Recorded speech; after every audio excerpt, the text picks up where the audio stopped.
Hello बच्चों, आपको मालूम है लेट 1800s में chemistry was booming but it was confusing at the same time. Europe के सारे केमिस्ट अलग अलग टाइप के कंपाउंड्स को मिक्स करके, अलग अलग स्ट्रेंज स्मेल के सॉल्यूशंस को मिक्स करके कंपाउंड्स बना रहे थे, लेकिन उनको ये नहीं पता चल रहा था कि ये कंपाउंड्स अलग अलग हैं या फिर they are just random mixtures. तो उन्होंने कहा कि नहीं, ये सब सिर्फ रैंडम मिक्सचर्स हैं, ये कोई अलग कंपाउंड नहीं है। लेकिन एल्फ्रेड वर्नर अपनी बात पे टिका रहा। उसने कहा कि नहीं, जब हमने सेम चीजों को मिक्स किया, जैसे कोबाल्ट ले लिया, अमोनिया ले लिया, क्लोरीन ले लिया, उनको मिक्स किया और हमारे पास डिफरेंट कलर के कंपाउंड्स बन रहे हैं, तो इसका मतलब ये है कि कुछ ना कुछ उनके अंदर बॉन्ड्स इस तरीके के प्रेजेंट हैं कि जिसकी वजह से उनकी फिजिकल और केमिकल प्रॉपर्टीज डिफरेंट बन रही हैं। अब उसका आइडिया जो है उसके प्रोफेसर को भी अच्छा नहीं लगा और उसने क्या कहा कि ये नॉनसेंस बात करता है। लेकिन वर्नर टिका रहा। उसने कहा कि नहीं, मैं इस बात को प्रूव करके दिखाऊंगा। तो वो अपनी रिसर्च करता रहा, उसने एक्सपेरिमेंट्स किए, उसने कंडक्टिविटी एक्सपेरिमेंट्स भी किए और आगे जाके वो सक्सेसफुल हुआ और कोऑर्डिनेशन कंपाउंड्स की ज्योमेट्री उसी ने बताई और जिसके लिए उसको इनऑर्गेनिक केमिस्ट्री का फर्स्ट नोबेल प्राइज मिला। तो आज हम लोग उसी वर्नर की थ्योरी पढ़ेंगे, वर्नर्स थ्योरी। अब वर्नर ने क्या किया बेटे? वर्नर ने हमारे पास उसने कोबाल्ट के COCl3.6 अमोनिया एक कंपाउंड बनाया। उसने देखा कि वो क्या कलर है, येलो कलर का कंपाउंड है। तो उसने कोबाल्ट, क्लोराइड आयंस और अमोनिया को मिक्स किया और एक हमारे पास कंपाउंड बना दिया COCl3.6NH3। और इसका कलर कैसा बना? ये येलो कलर इसका बन गया। फिर उसने वही कोबाल्ट लिया, क्लोराइड आयंस लिए, अमोनिया लिया और उसने देखा कि अब की बार हमारा पर्पल कलर का सॉल्यूशन बन गया, पर्पल कलर का कंपाउंड बन गया। अब उसने फिर से वही कोबाल्ट, लेकिन 4 अमोनिया और 3 क्लोराइड आयंस लिए, तो हमारा उसका ग्रीन कलर का सॉल्यूशन बन गया, ग्रीन कंपाउंड बना। और 1 मोल इसका same formula but violet colour का कंपाउंड बना, यानी कि 3 क्लोरीन 4 अमोनिया जब उसने मिक्स किए रेशियो में, तो एक बार कंपाउंड जो बना वो ग्रीन कलर का था, एक बार जो कंपाउंड बना वो वायलेट कलर का था। ऐसे ही उसने जब 1 मोल कोबाल्ट, 3 मोल क्लोराइड आयंस और 6 मोल्स ऑफ अमोनिया लिया, तो कंपाउंड का कलर येलो बना। तो इस तरीके से उसने अलग अलग कलर्स के कंपाउंड्स बनाए। अब क्योंकि ये मालूम था कि जो क्लोराइड आयंस हैं वो AgNO3 के साथ AgCl के PPT बनाते हैं, तो उसने उन सब के सॉल्ट्स के सॉल्यूशंस में AgNO3 का सॉल्यूशन भी डाल दिया। और फिर देखा जो पहला वाला हमारा कंपाउंड था, यानी कि जो येलो कलर का कंपाउंड था, उसमें 3 मोल AgCl के प्रेसिपिटेट बने। जो दूसरे वाला कंपाउंड था उसमें 2 मोल ऑफ AgCl प्रेसिपिटेट बन गए। ऐसे ही इसके अंदर 1 मोल बना और इसमें भी नेक्स्ट वाले में भी 1 मोल ही प्रेसिपिटेट बन गया। अब उसने देखा कि भाई यहाँ पे भी 4 अमोनिया 3 क्लोराइड हैं, यहाँ पे भी 4 अमोनिया 3 क्लोराइड हैं, लेकिन और AgCl भी दोनों में एक एक ही बन रहा है, लेकिन एक का कलर ग्रीन है और एक का कलर पर्पल है। तो उसने अपनी रिसर्च थोड़ी और आगे कंटिन्यू करी। फिर उसने यहां दिखाया कि भाई यहां पे क्योंकि 3 मोल AgCl बन रहे हैं, इसका मतलब 3 क्लोराइड आयंस जो हैं वो AgNO3 के साथ कंबाइन किए, तभी तो जब 3 AgNO3 होंगे और वो 3 हमारे क्लोराइड आयन के साथ कंबाइन करेंगे, तभी तो बेटे 3 AgCl बनेगा। तो ये उसने कहा कि भाई यहाँ पे 3 क्लोराइड आयंस ऐसे हैं कि जो कि कोबाल्ट और अमोनिया से अलग हो गए, सेपरेट हो पाए, इसीलिए 3 PPT बन गए, 3 मोल ऑफ PPT बना AgCl का। फिर उसने इसमें देखा, अब इसके अंदर क्योंकि 2 मोल बने तो इसका मतलब यहां 2 ही क्लोराइड आयंस थे जो कि सॉल्यूशन में डिसॉल्व हो पाए और वो कंबाइन कर गए सिल्वर आयंस के साथ। तो यानी कि 2 क्लोराइड आयंस कंबाइन करे हमारे सेकंड, जो कि हमारा पर्पल कलर का सॉल्यूशन था। तीसरे वाले में भी एक ही मोल कंबाइन कर रहा है और फोर्थ वाले में भी एक ही मोल कंबाइन कर रहा है। तो यहां पे थोड़ा सा अब उसको आगे और रिसर्च करनी थी, तो उसने क्या कहा, अब देखो यहां पे 1 मोल COCl3 डॉट 6NH3, यानी कि यहां पे 3 क्लोराइड आयंस आए और एक हमारा पॉजिटिव आयन रहा। यानी कि ये जो हमारा इलेक्ट्रोलाइट था ये हमारा 1:3 सॉल्यूशन था। यानी कि 1:3 इलेक्ट्रोलाइट है, यानी कि जिसके अंदर एक पॉजिटिव आयन की एंटिटी है और 3 नेगेटिव आयंस की एंटिटीज हैं। और ये उसने अपने कंडक्टिविटी एक्सपेरिमेंट से शो किया कि कितनी कंडक्टेंस आ रही है। तो उसने कंडक्टिविटी एक्सपेरिमेंट्स भी परफॉर्म किए थे, तो उसका इसमें 1:3 सॉल्यूशन की कंडक्टिविटी आई। यहाँ पे 1:2 सॉल्यूशन, यानी कि 2 नेगेटिव आयंस आए और एक पॉजिटिव आयन।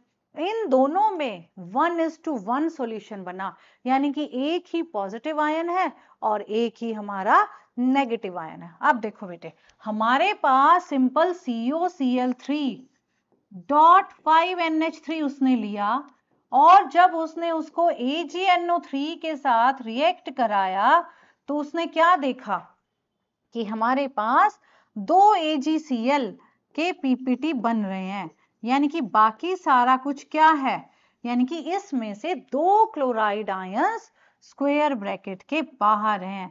तो यानी कि कोऑर्डिनेशन कंपाउंड्स में यानी कि 2 ही chloride ions they can form precipitate with AgNO3 और यहाँ पे एक ही था।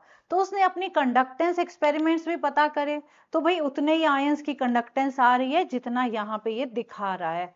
तो फिर उसने क्या बताया, अब उसने बताया कि कैसे स्ट्रक्चर होना चाहिए। उसने जो प्रपोज किया स्ट्रक्चर वर्नर ने, वो क्या था, उसने कंक्लूजन क्या दिया, उसने कहा कि जब मैंने 1 mole of COCl3 dot 6NH3 लिया और उसको मैंने AgNO3 के साथ रिएक्ट कराया तो 3 मोल ऑफ AgCl बने। यानी कि ये कौन सा इलेक्ट्रोलाइट है, 1:3 इलेक्ट्रोलाइट, यानी कि एक पॉजिटिव आयन है और 3 हमारे नेगेटिव आयंस बन रहे हैं। तो वो 3 नेगेटिव आयंस Ag+ के साथ कंबाइन करके AgCl का PPT देंगे। फिर उसने कहा कि जब मैंने 1 mole of COCl3 dot 5NH3 लिया और AgNO3 के साथ उस सॉल्यूशन को रिएक्ट कराया तो हमारे पास 2 मोल AgCl बने। इसका मतलब जो हमारा इलेक्ट्रोलाइट है उसमें एक पॉजिटिव है और 2 हमारे नेगेटिव आयंस हैं। तो 2 नेगेटिव यानी कि 1:2 इलेक्ट्रोलाइट है। सिमिलरली जब उसने COCl3 डॉट 4 अमोनिया लिया तो 1 मोल AgCl बना और इलेक्ट्रोलाइट हमारा आया 1:1। अब उसने इनका स्ट्रक्चर देखो बेटे क्या प्रपोज किया। इसके अंदर उसने कहा कि ये 3 क्लोराइड आयंस क्योंकि बाहर आ रहे हैं तो यानी कि स्ट्रक्चर हमारा ये है। इसका मतलब क्या कि 6 के 6 अमोनिया अंदर हैं, ठीक है, और 6 के 6 अमोनिया अंदर हैं और क्योंकि 3 नेगेटिव आयंस आ रहे हैं इसका मतलब ये जो पॉजिटिव एंटिटी है इसके ऊपर क्या आ रहा है, इस पॉजिटिव एंटिटी के ऊपर 3 पॉजिटिव चार्ज है। यानी कि ये स्ट्रक्चर उसने पहले वाले कंपाउंड के लिए प्रपोज किया कि भाई यहाँ पे 3 क्लोराइड आयंस आ गए यानी कि 3 नेगेटिव चार्ज आ गया और हमारी जो पॉजिटिव एंटिटी है वो ये है। फिर उसने इस दूसरे वाले के लिए स्ट्रक्चर प्रपोज किया क्योंकि यहाँ 2 ही मोल AgCl के बन रहे हैं तो इसका मतलब है कि यहाँ पे हमारे पास 5 अमोनिया अंदर हैं और 2 क्लोराइड। तो अब जब यहाँ पे 5 अमोनिया अंदर हैं तो यानी कि हमारा जो कंपाउंड है वो क्या बना बेटा?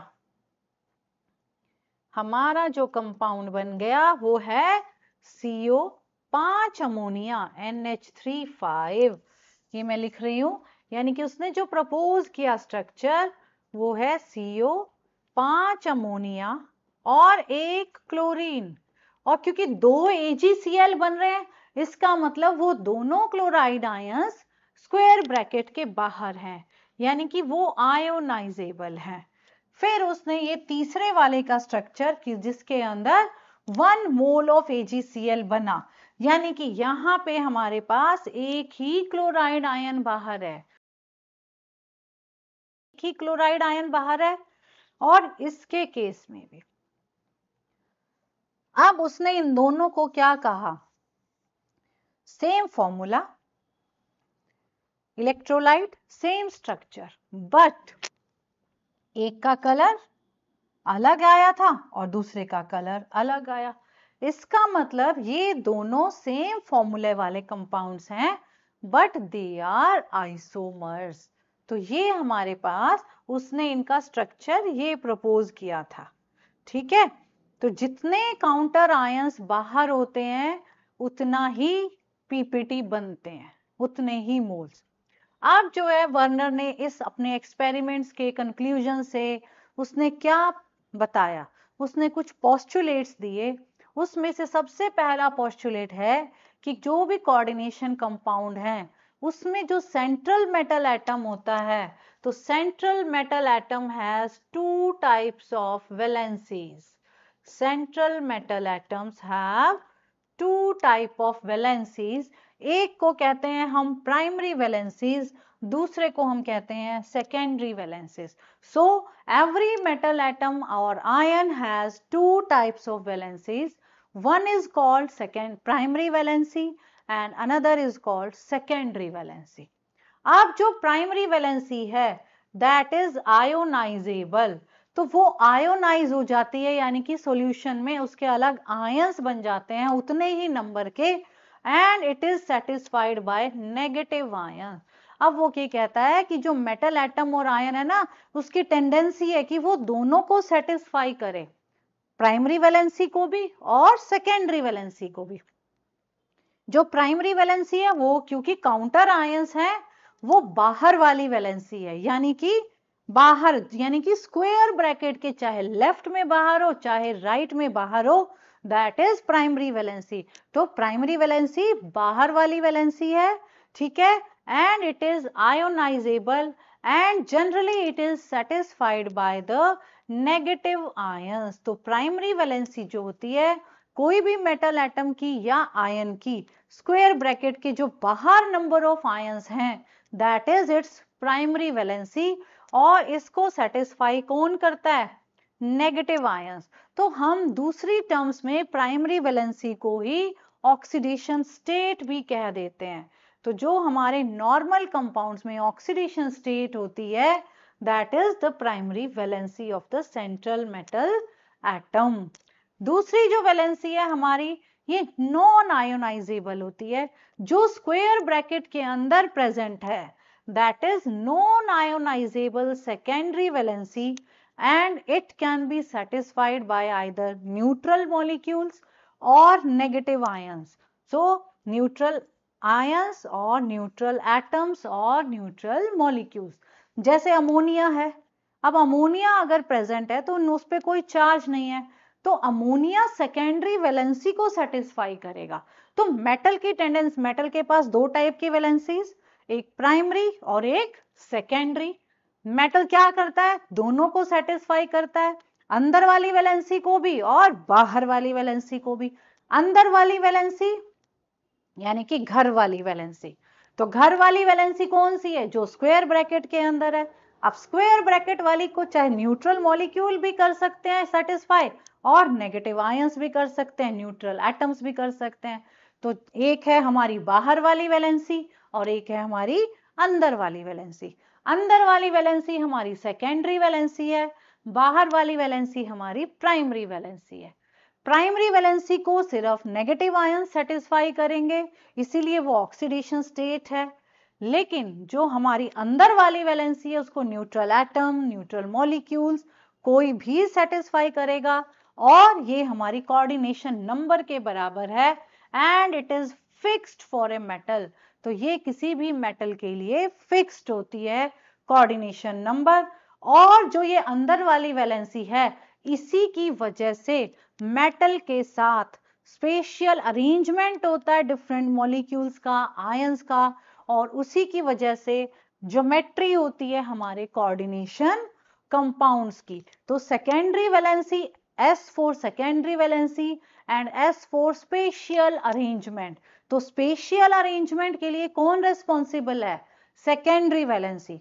और सेकेंडरी वैलेंसी अंदर वाली, प्राइमरी वैलेंसी बाहर वाली। प्राइमरी वैलेंसी ऑक्सीडेशन नंबर और सेकेंडरी वैलेंसी हमारी है कोऑर्डिनेशन नंबर। ठीक है, तो यहां देखो कोऑर्डिनेशन नंबर और सेकेंडरी वैलेंस, यहां पे इस कंपाउंड के अंदर हमारे पास 5 और 1 6, ये हमारी हो गई सेकेंडरी वैलेंसी 6, और प्राइमरी वैलेंसी यहां बाहर 2 क्लोराइड आयंस है, तो 2 हमारी प्राइमरी वैलेंसी हो गई। तो secondary valency is 6 and primary valency is 2। अब हमारे पास वर्नर थ्योरी के कुछ और मेन पोस्टुलेट्स हैं। ये देखो, ये हमारा कंपाउंड ग्रीन कलर का है जो हमारा 1:1 इलेक्ट्रोलाइट में बना था। अब इसके अंदर एक क्लोराइड आयन बाहर है, लेकिन इसमें भी एक ही क्लोराइड आयन बाहर है, और ये हमारा वायलेट कलर का है और ये हमारा ग्रीन कलर का है। तो क्यों डिफरेंस आया? ये डिफरेंस आया due to different arrangement of molecules और anions around the central metal atom, और ये दोनों ही हमारे आइसोमर्स हैं। तो आइसोमर्स में ग्रुप्स का अरेंजमेंट चेंज हो जाता है, इसी वजह से उनकी फिजिकल प्रॉपर्टीज या केमिकल प्रॉपर्टीज जो हैं वो क्या कर जाती हैं, डिफर कर जाती हैं। जैसे एक हमारा ग्रीन बन गया और दूसरा वाला हमारा वायलेट कलर का कंपाउंड बन गया। अब इसके अंदर ये कोऑर्डिनेशन एंटिटी है और ये हमारा काउंटर आयन है। अब spatial arrangement, spatial arrangement mainly जो होता है 3 टाइप्स का होता है, tetrahedral, octahedral and square planar. ये हमने पिछले अपने आइसोमर्स वाले वीडियो में भी किया था। तो यहाँ पे हमारे पास स्पेशियल अरेंजमेंट किस वजह से डिफर कर गया, क्योंकि जो मॉलिक्यूल्स स्क्वायर ब्रैकेट के अंदर जो न्यूट्रल मॉलिक्यूल्स या नेगेटिव आयंस लगे हुए हैं वो स्पेस में अपना अरेंजमेंट चेंज कर लेते हैं। अब तो ये सेकेंडरी वैलेंसीज हैं। सो द आयंस और groups bound by the secondary valencies to the metal, they give characteristic spatial arrangement, they have characteristic spatial arrangement that provides a definite geometry to the coordination compound, और coordination number जो होता है इसीलिए हर metal atom का अलग अलग होता है, और कोऑर्डिनेशन नंबर अगर अलग अलग है तो उनकी ज्योमेट्री भी क्या हो जाती है, अलग अलग। तो हमारे मेन पोस्टुलेट्स हैं क्या है वर्नर्स थ्योरी के? नंबर 1 कि कोई भी जो मेटल एटम है, आयन है कंपाउंड में, उसके पास 2 टाइप की वैलेंसीज हैं, एक प्राइमरी है और एक सेकेंडरी है। मेटल की टेंडेंसी रहती है दोनों को ही सेटिस्फाई करे। प्राइमरी वैलेंसी बाहर वाली है, सेकेंडरी वैलेंसी अंदर वाली है। प्राइमरी वैलेंसी को सिर्फ नेगेटिव आयन सेटिस्फाई करते हैं और सेकेंडरी को न्यूट्रल मॉलिक्यूल्स या फिर न्यूट्रल एटम्स या नेगेटिव आयंस कोई भी सेटिस्फाई कर सकता है। और तीसरी है, क्योंकि जो हमारे ये सेकेंडरी वैलेंसी है ये कोऑर्डिनेशन नंबर होता है और प्राइमरी वैलेंसी ऑक्सीडेशन स्टेट होती है। कोऑर्डिनेशन नंबर यानी कि secondary valency S4 secondary valency and S4 spatial arrangements.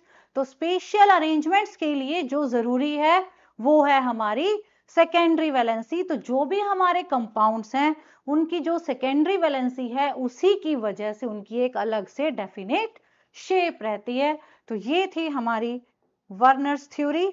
तो हम मिलेंगे अब नेक्स्ट वीडियो में।